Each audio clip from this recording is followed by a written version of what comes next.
Hello and welcome. In this video today we're going to be making a table runner, but the actual pattern's a pillow if you would like to do that. And it is also a collaboration, which I'll go a little more into detail about that a little later. But it is Gnome for the holidays. So of course we're going to be doing something that has to do with gnomes. How fun is that? Plus, it is a giveaway video. So later on in the video, I'm going to give you a secret word. So you better make sure you watch the whole video so you know what that secret word is. And you just need to comment it in the comments below so you can be entered into the drawing. There will be 3 winners in this playlist. I will link the playlist and the pattern and everything else down in the description for you. So now you're probably wondering, who am I? Well, I am Jackie with Jackie Russell Creates, where I talk about everything quilting, sewing, and embroidery. I give tips, tricks, and techniques so you can conquer that next quilting project with ease. So let's get started on this Gnome for the holidays project. So this pattern is exclusively through Annie, and I will be sure to link the link in the description below. It is an applique project. It finishes as 38 by 16. They did it as a pillow. I'm doing it as a table runner. So the first thing that you're going to need is you're going to need to go and get the pattern off the website. Then you're going to trace the pattern onto a fusible web. I'm using Heat and Bond Light. You only have to reverse if it says so in the pattern. There's some pieces that you have to reverse, but most of it is already ready for you to trace and get started. When you trace it, you want to leave a little bit on the outside when you cut it out. And then you're going to iron it to the back side of your fabric. I've already done that so you don't have to watch me do that. And then when you cut it out, you're going to cut it on the line. But we're going to set those aside and let those cool. And we're going to start with the background. So what you want to do is you want to cut a piece of background fabric, and it needs to be 16.5 by 38.5. And I went with the green or gray swirly, kind of give it like a wintry, cold feel. And then you're going to need some white fabric. And what we're going to do is we're going to make the snow heel. And so in the pattern, it gives you measurements that you have to follow. From the end, we need to measure and put little dots. So I'm just using a friction pen so it'll erase. The first dot is going to be 3 inches up from the edge. And you're just going to put a little dot there. Then you're going to move from that dot, you're going to move 6 inches over, and you're going to go up 4 inches, and you're going to put a little dot.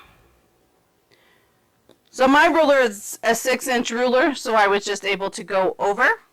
So from that dot, now we're going to go over 8.5 inches, 8.5, but we're only going to go up 2 3/4. And we're going to put a little dot there. From that dot, we're going over another 8 inches, and we're going up from the bottom 4 3/4 and putting a little dot. Then from that dot, we're going to go 16 inches and 3 inches up. And then all we have to do is connect the dots. So we're going to take this first dot and kind of swirl it up because we're making little heels. And swirl it down and just connect the dots. Just making mounds of heels.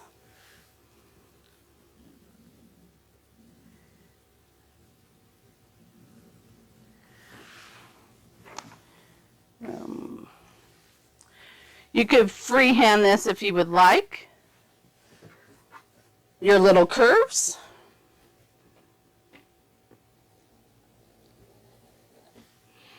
So I'm bringing it down just a little bit here. And now I'm going to trim off my edges. And then you're going to iron this to some heat and bond. And then you're going to cut along your line. So what I'm going to actually do, I'm going to use some basting spray instead to help secure it to my background fabric before I start to stitch it down. So all we're going to do is now place it at the bottom, lining up the edges.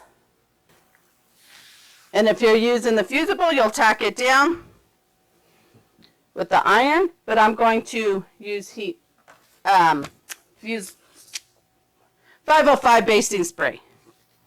Okay, so we're going to start with the trees, and we have to measure them as well. So this first one is going to be 4¼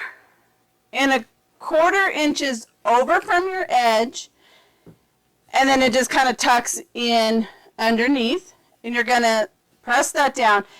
Then the second one is 1¼ inches up and 4 inches from the first one. So I measured 8¼ over and put him down. Watch out, Sugar May. So we're just going to press them down. And then we have one on the left-hand side, and he is 2 inches up and 4¼ from the edge. And then we're going to press him down. And when I also cut out my leaves, or branches, whatever you want to call them, you're going to need 6 small ones, 7 mediums, and 6 large ones. So to remove the back paper, you can try to fight and get it off, but I just take a straight pin and just run it across the paper and kind of score it. And then you're able to pull it right up. So now we're going to lay our branches out as our placement diagram. So they are on you have a slant on them. So that will help give you your placement. And you're just going to kind of arrange them so they fit on our branches. So this is a large, and all I did was just take some of my scraps of green fabric, and that's what I use for the branches.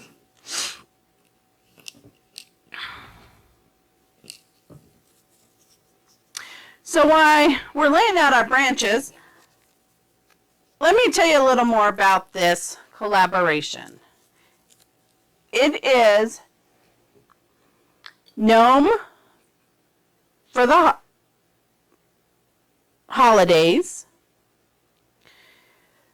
The host is Shawnee with Glitzy Stitches Home DIY and Connie's Creative Creations. Like I said, there's going to be a playlist down in the description, as well as the hostess pages. So be sure to check them out. Each one has to do with a gnome. So there'll be lots of DIY crafts for you to check out.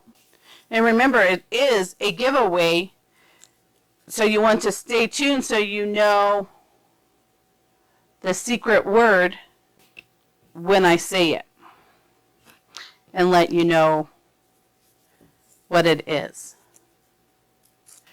So you're just going to keep placing your branches throughout the design, and then you're just going to press them down just like that. I would like to know, though, are you a gnome person? Do you like gnomes? Some people don't, some people do. So I have this side all done, so I'm going to go ahead and press it down. And at this moment, I'm just kind of roughly pressing them. They're not 100% tacked down. I will tack them really good at the ironing board. So I'm going to finish putting my branches on. Okay, so now we're going to place our gnomes. We have 3 of them. You're going to need boots, a body, mustache, nose, and a hat for, or beard for all of them. And then one, you're going to have a mustache. You're going to place the sitting one on the left, the medium-sized one in the middle, and then the tall one on your right-hand side. What you want to do is you want to place your body down first. And then I like to position my feet. And then you're going to lay your beard down. And then I like to lay my hat down so I know where it's going to go.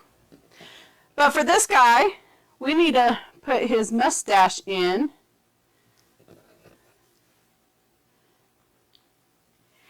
And then we add our nose.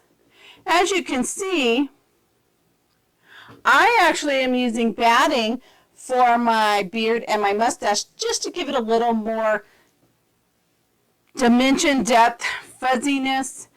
You could use, I'm thinking, was that the fuzzy fabric would look cute there as well. So now all you have to do is press these down once you have them laid out as how you want them. And then you're going to blanket stitch them down.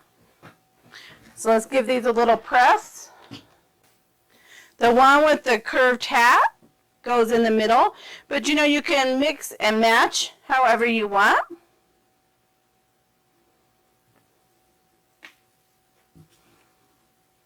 And as you can see, this is a great project to use up some of your scrap fabric. All I did was go to my scrap bin and picked out different fabrics that I thought would coordinate together for each gnome, and that's what I'm using. And so when we take it to the iron or to the sewing machine, we're gonna blanket stitch around the snow, around each of the pieces. You could use one color for the whole thing, or you can switch it out however you prefer. So I'm going to take this to the ironing board, give it a good press. Make sure all my pieces are down. And then I will meet you at the sewing machine. So I got everything pressed down. I got all my threads that I'm going to use around my project. And I'm going to start with the white and then go around the beard and mustache because those are thicker and I want to make sure that they stay down. So we're going to do a blanket stitch, and I have just my regular foot on, and I'm going to push my needle down to the edge of my white fabric, and we're just going to stitch it. Tack it down however your machine tacks down.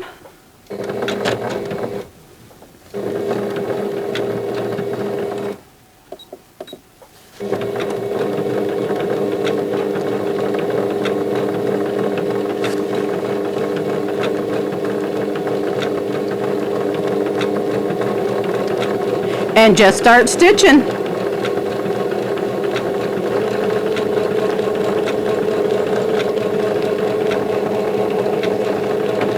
Adjust the length and width as how much you would like it. You can also do this as a hand stitch.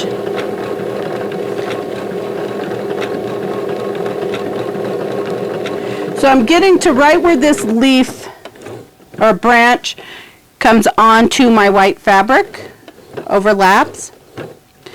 So I'm going to tack it down, and then I'm just going to move it over to the next section without cutting my thread.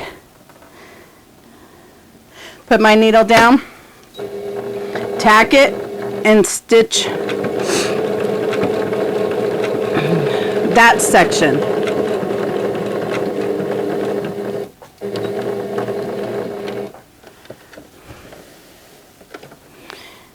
Then I'll come back when I'm all done and cut all those threads out. So I'm up here to the gnome, the first gnome. I am tacking it down so then I can rotate my project, and now we'll come over and we'll do this beard, the first beard here. I'm just going to bring it down along the edge again, tack it, and just follow the beard around. And because it's on top, you can do it before you tack down the black or the bodies to help keep it in place, because we did use that bigger, thicker material. Now if you use just regular cotton, it wouldn't be no big deal.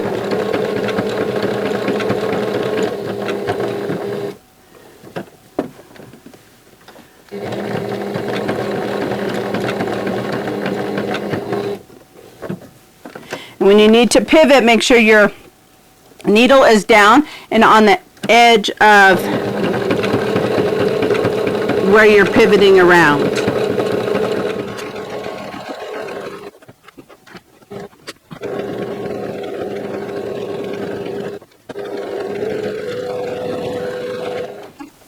So I'm going to finish up all the white, and then we'll come back and do some different colors. So here is that strip, and I just snip them off, and I'll snip off on the back as well. But it saves from having to cut the thread all the time and wasting so much thread. So I wanted to show you up close what the gnome's mustache and beard looks like with the batting instead of fabric to give it that extra dimension. And so now we're just going to keep going around and stitching all the pieces down. I think I'm going to start with the green because I have quite a bit of green, and we'll do a little bit of that. I am going to leave in my white bobbin thread throughout my whole project and just change the top thread. So I'm just going to start right here at this nose and go around this hat. So I have my needle right up between the red nose and his hat.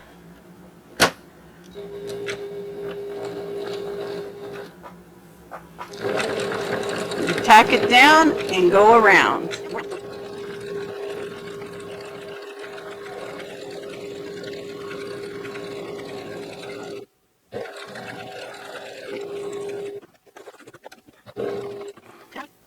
And for my blanket stitch, I have it at 3.5 and 2.4.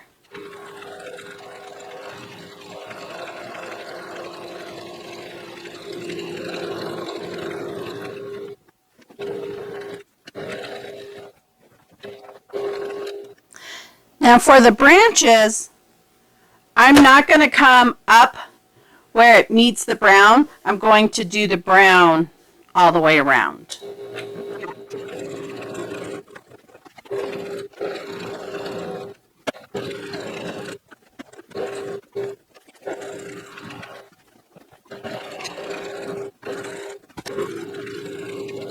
Okay, so we have all the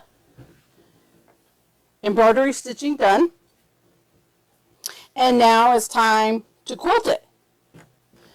I have used 505 adhesive to baste it down, and now it is time to quilt. Now if you're not making a table runner and you want to make it as the pillow, you'd still quilt around your piece. You may not have the batting inside, but you still will quilt as desired.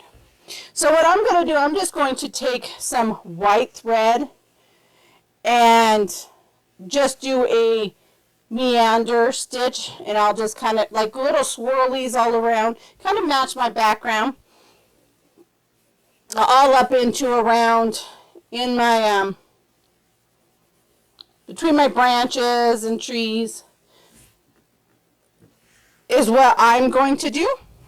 So let's quilt this, and then we'll come put on the finishing touches before we bind him. So I got my quilting gloves on, and we're just going to start quilting. I'm going to bring up my bobbin thread here.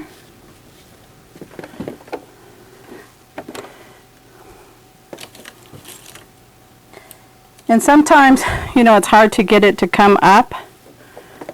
So I use a straight pin to kind of help pull it through. Now we're going to get the machine going.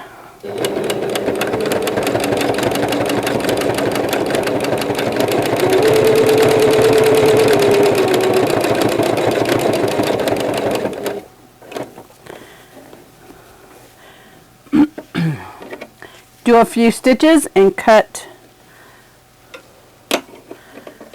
those threads off.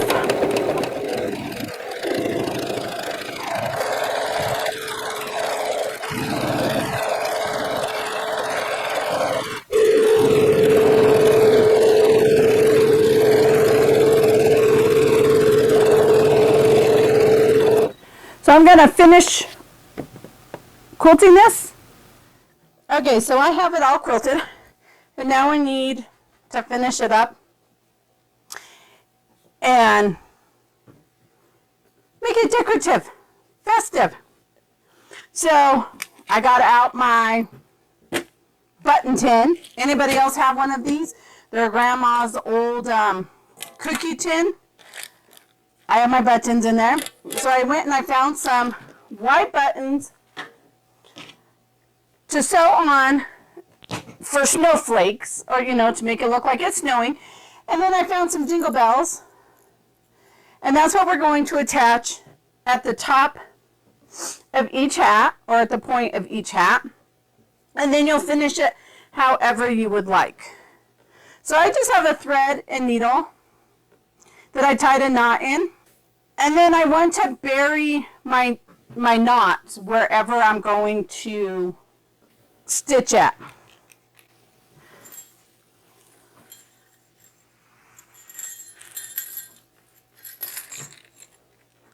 So I like to come up from the back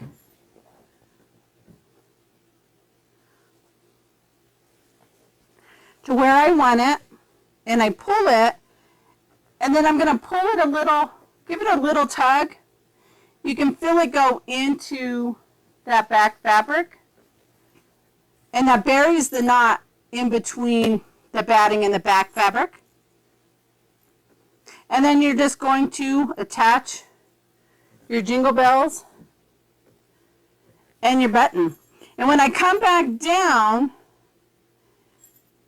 I'm going to come down and not go through that back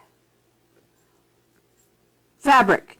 I'm going in between the binding or the batting and the top fabric. So I just go down and just pick up a few stitches of the fabric. And let's say I want to just sew a button on right here. What I would do is come down the fabric and in between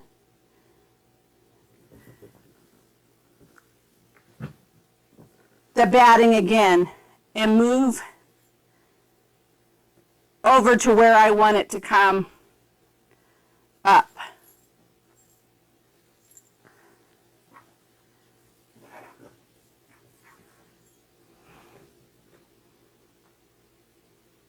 So I'm not going through that back fabric. We're going to pull it up right here. Pull it tight to keep that jingle bell. And then we're just going to add. And I'm going to do it the same way. I'm going to hold my button, but I'm going to go down just through the batting and the top fabric, and then come back up into that same, roughly the same hole.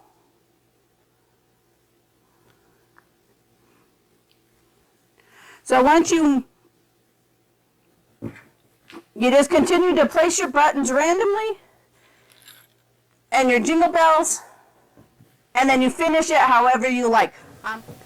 Well, if you made it this far, thank you. I really do appreciate it. And you're probably wondering what the secret word is, but you need to comment in the description or in the comments below. And it is magical. It is a magical time of the year with all the lights. I don't know where you're at, but we have snow. And it's just such a pretty time of the year. And so what you need to do is comment magical down in my comment section. And one of the hosts will collect them. And then they will draw 3 different winners to win a gift. So be sure to check out the playlist in the description below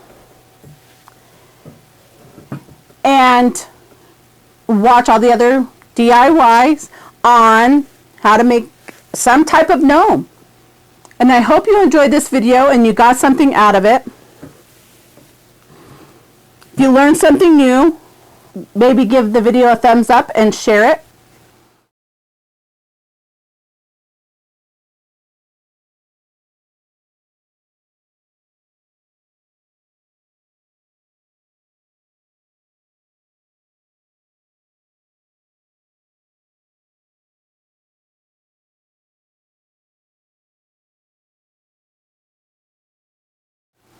Coming on screen now is a playlist for more winter and Christmas tutorials, and a video that YouTube says is best for you. So in the meantime, happy quilting, my friends.